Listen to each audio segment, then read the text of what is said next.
billions of super-Earths they believe to be out there. Super-Earths are larger, more common, and more habitable than Earth itself. Astronomers are able to learn more about how Earth's rocky relatives appear around other stars as they increase the known population of far-off planets, or exoplanets.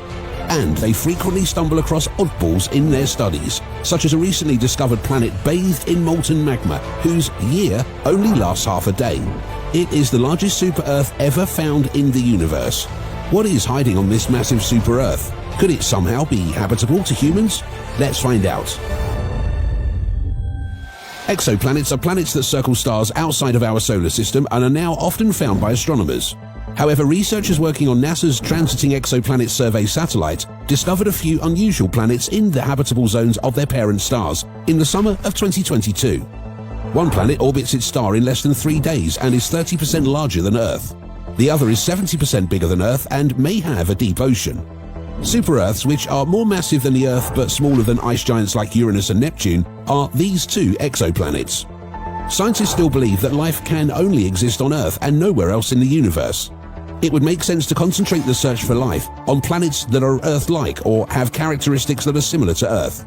However, studies have revealed that a super-Earth, like the ones recently discovered, offers scientists the best chance of discovering life on an extraterrestrial planet. The majority of super-Earths revolve around cool dwarf stars, which have a lower mass and a longer lifespan than the Sun. For every star like the Sun, there are hundreds of cool dwarf stars, and researchers have discovered super-Earths orbiting 40% of the cold dwarfs they have studied. Using that figure, astronomers predict that the Milky Way alone has tens of billions of super-Earths in habitable regions where liquid water can exist. Water is necessary for all life on Earth, hence it is considered essential for habitability.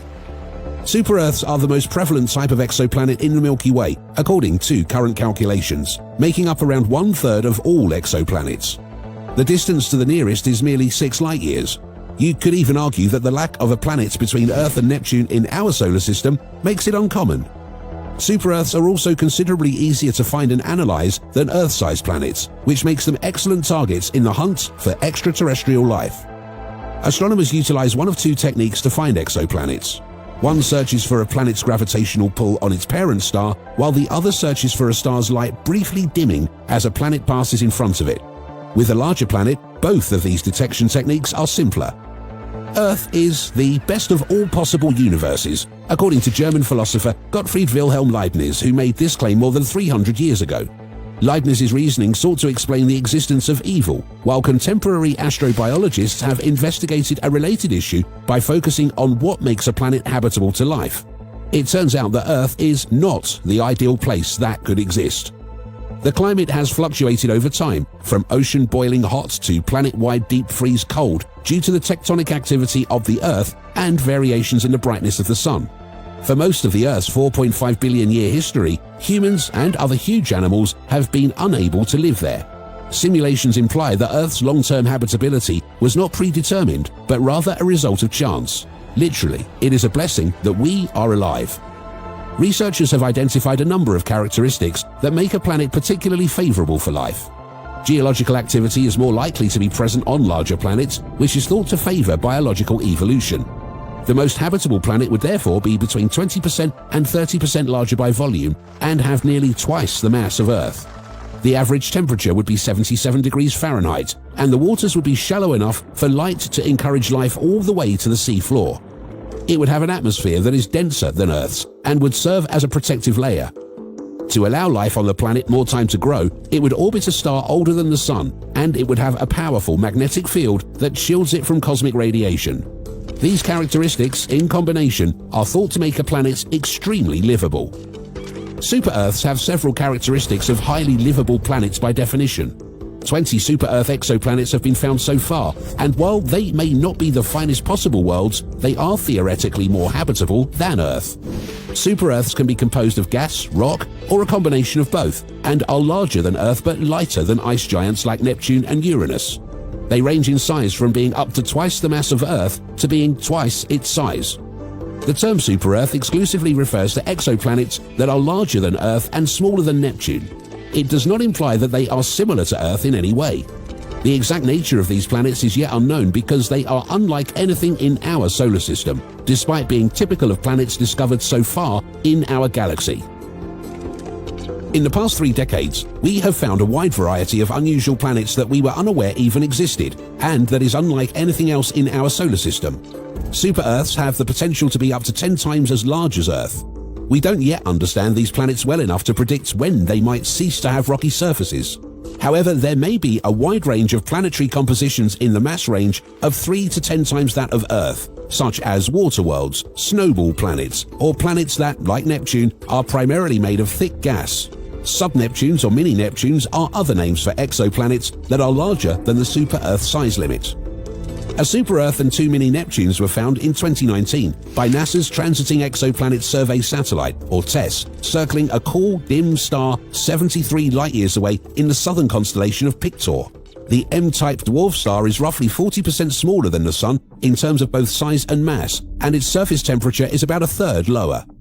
Approximately 25% larger than Earth, TOI 270b, the innermost planet, is probably a rocky super-Earth. It travels 13 times closer to the star than Mercury does, orbiting it every 3.4 days.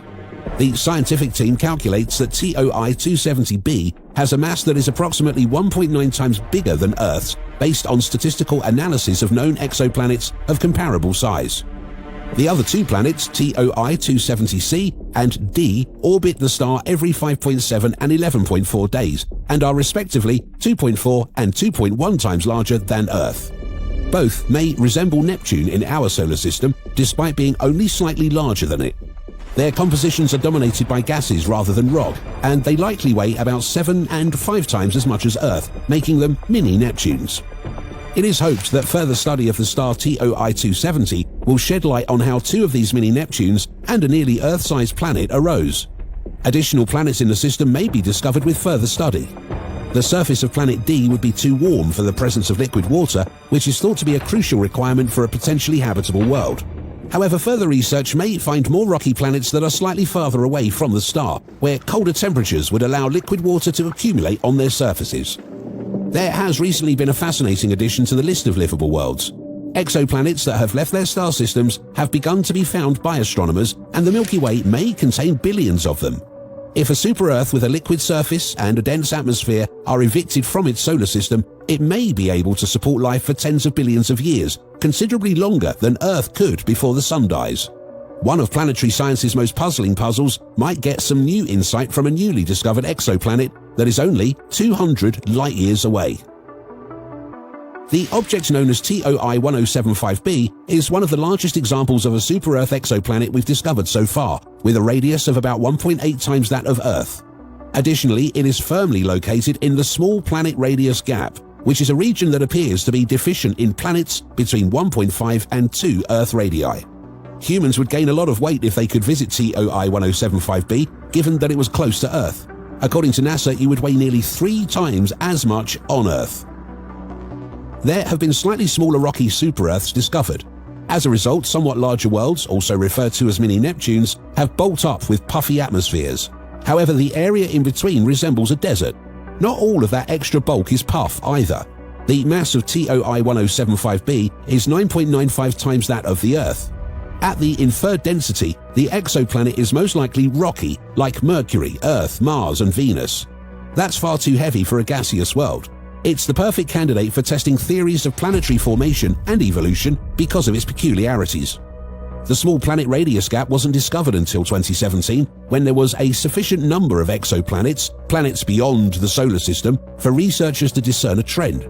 Very few worlds that lie on either side of that distance have been discovered for exoplanets that are in close proximity to their sun.